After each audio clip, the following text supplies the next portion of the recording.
Sveiki draugai, sveiki atvykę į naują video. Kas nepasubscribinę kanalo, būtinai pasubscribinam. Ir ką, šiandien randamės vėl garaže.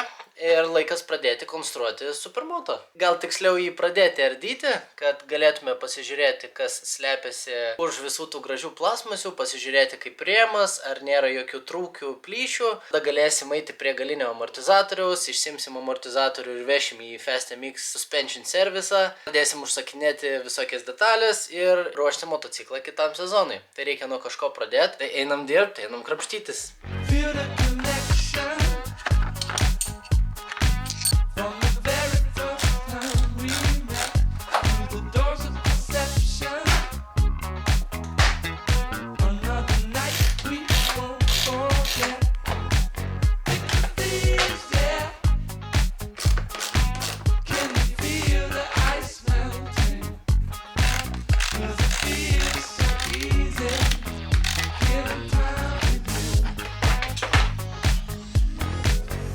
Galas yra išardytas, čia kai viskas atsidengia, matosi, kad yra. Va, kuris man nepatinka, tai viską reiks gražiai išsivalyti. Bet pažiūrėjau, kad čia va nuėmus kloką visa konstrukcija lik ir nepažįsta, viskas čia puikiai dirba kartu. Pats klokas irgi atlaikė puikiai, nėra rinkęs ar sulūžęs. Tik tai va, aišku, matosi nusitrynęs, nes plasmasis čia visur kartu trynasi, tai turbūt reiks nuvežti į miltelinį dažymą. Dabar dar nusimsiu iš tos pegus, pasižiūrėsiu, kas su šitom ausim darosi. Jeigu čia niekas nenutrūkė ir neįplyšė, tai viskas bus tada labai gerai. Sardžiau visą galą, nuardžiau ir tą visą galinę pakojų sistemą, tai pasižiūrėjau, kad Edvardo suvirintos ausys atlaikė puikiai. Tai visas šitas sriegis, kuris ėjo per visą galinį subframe'ą, yra apsioksidavęs, vienoje vietoje šiek tiek ir palinkęs, matyt, nuo krešo. Tai tiesiog reiks pakeisti į naują. O šiaip tai su galiniu remeliu viskas yra gerai, jisai niekur nei sulenkęs, nei sulūžęs, tai ačiū Dievui, nereiks jo imti į lauką ir virinti. Tai reikia dar nusimti ir bakelį. O nusėmus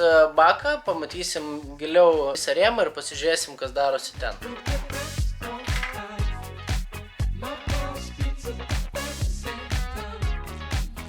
Dar labai atsakingai pasižiūrėjau rėmą. Rėmas jokių irgi pakeitimų neturi, dėl kurių reiktų sunerimti. Tai va, tai dabar traukiam galinį amortizatorių. Čia yra, jisai stovi tik tai ant dviejų varžtų.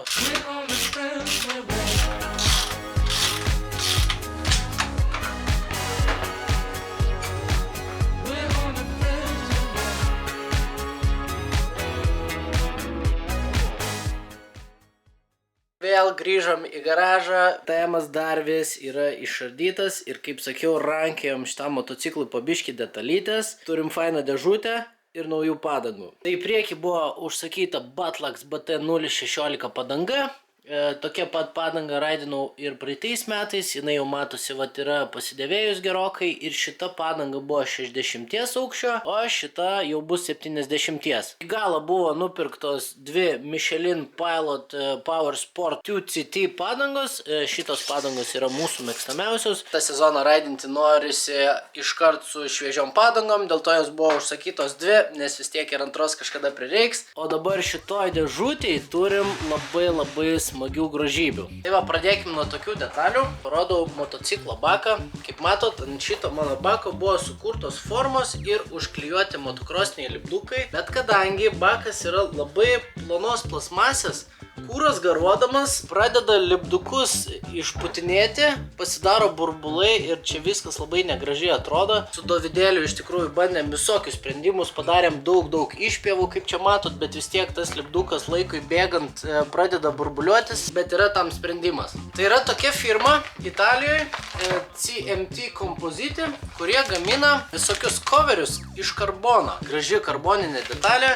Šitos detalės dėsis ant bako, tai kur matėt buvo apačioje lipdukas, tai dabar vietoj to lipduko užsidės graži karboninė detalė.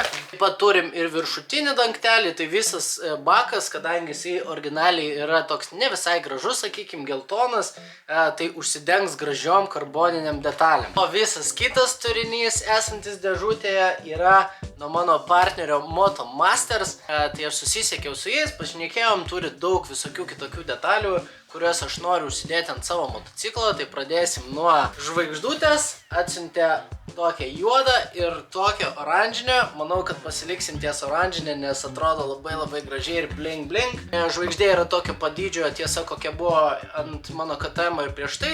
Taip pat Motomasteris atsiuntė Factory KTM supportą mano galiniam kojiniam stabdžiui. Pasižiūrėkit, koks jisai yra gražuolis. Išpjaustytas su CNC staklėmis, atrodo tikrai įspūdingai.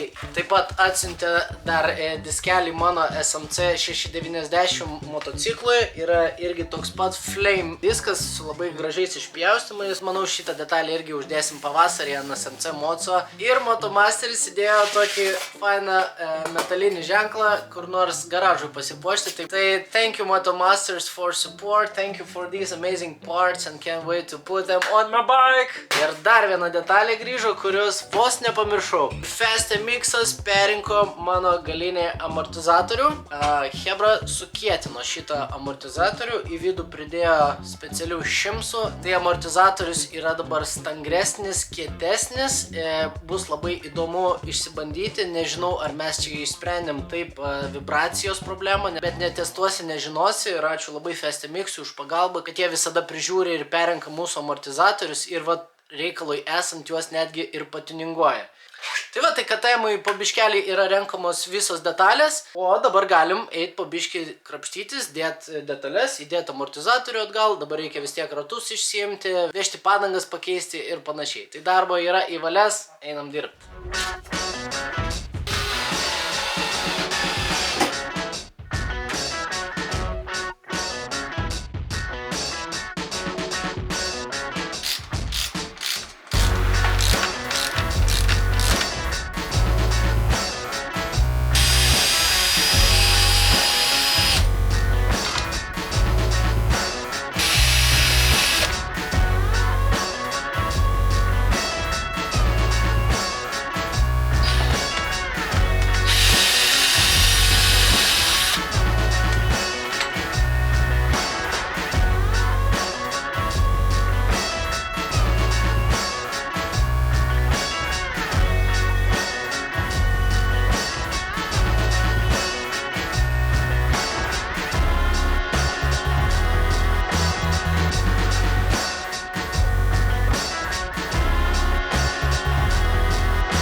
Išsiėmiau seną suporčiuką, toks buvo senas, dabar bus naujas. Čia yra Factory Edition, kaip ir sakiau, CNC staklėmis išpjaustytas, labai gražus. Čia ant dėžutės parašyti visi tie pliusai, ką keičia šitas suportėlis. Bet esmė yra ta, kad jisai yra lengvesnis ant 20% ir suteikia tau gamyklinių komandų pranašumą stabdant kojinių stabdžių. Tai pasižiūrėsim, kaip padės mums ant ridingė, bet detalė ant moco tikrai atrodys gerai.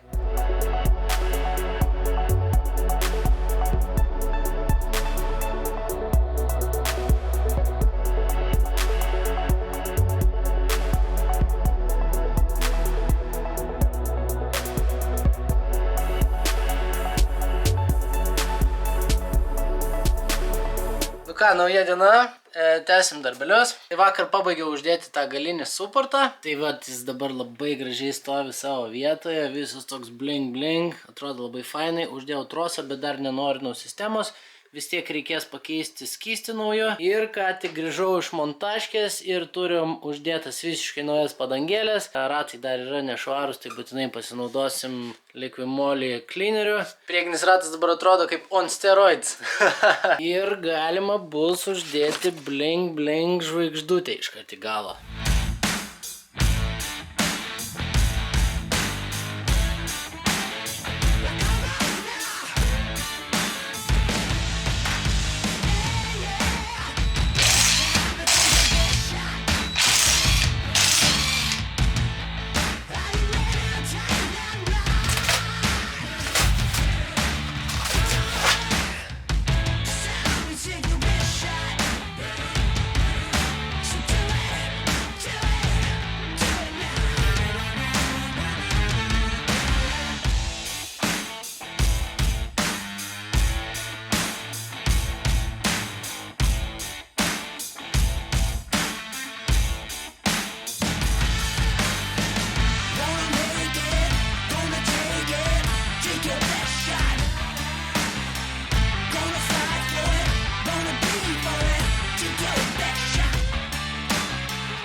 Grįžtam prie KTM konstravimo, tai iš Vilniaus parsivežiau dar detalių, užsukom į motoshopą ir paėmėm naujas rankenėlės. Taip pat dėsim šitą šlangelę ant kūro kamščio, nes aš, kai būnu per daug kūro pripylęs į baką ir stopinu, jisai per šlangelę išbėga.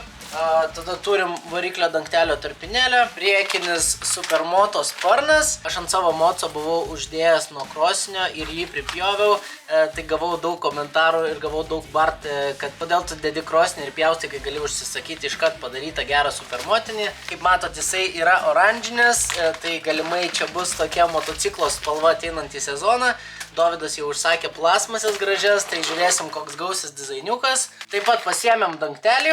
Šitas dangtelis dedasi vietoj filtro, kai tu nori išsiplauti filtrą ir nenori, kad visos dulkės ar nešvarumai papultų giliau į variklį, tai uždedi šitą dangtelį ir viską gražiai išsiplauni. Ir turim tokį dangtelį ant degimo dangtelio. Aš pastebėjau, kad jisai nuo kojų šiek tiek raižosi, tai noriu jį irgi paslėpti ir gražiai apsaugoti.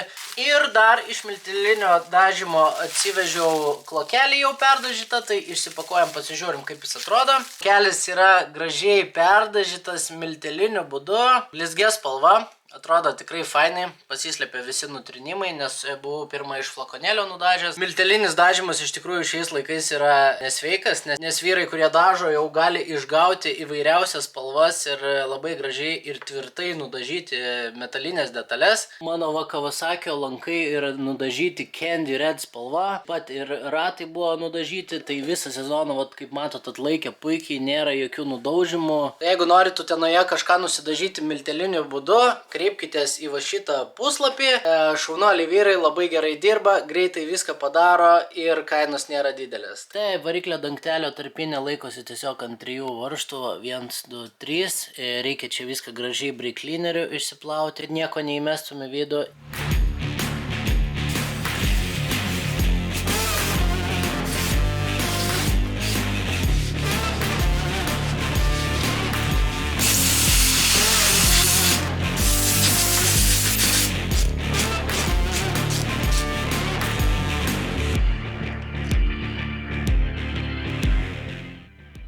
Va kaip atrodo motociklo galvytė. Dangtelis buvo išimtas, dabar reikia tiesiog perdėti į naują tarpinę ir uždėti atgal.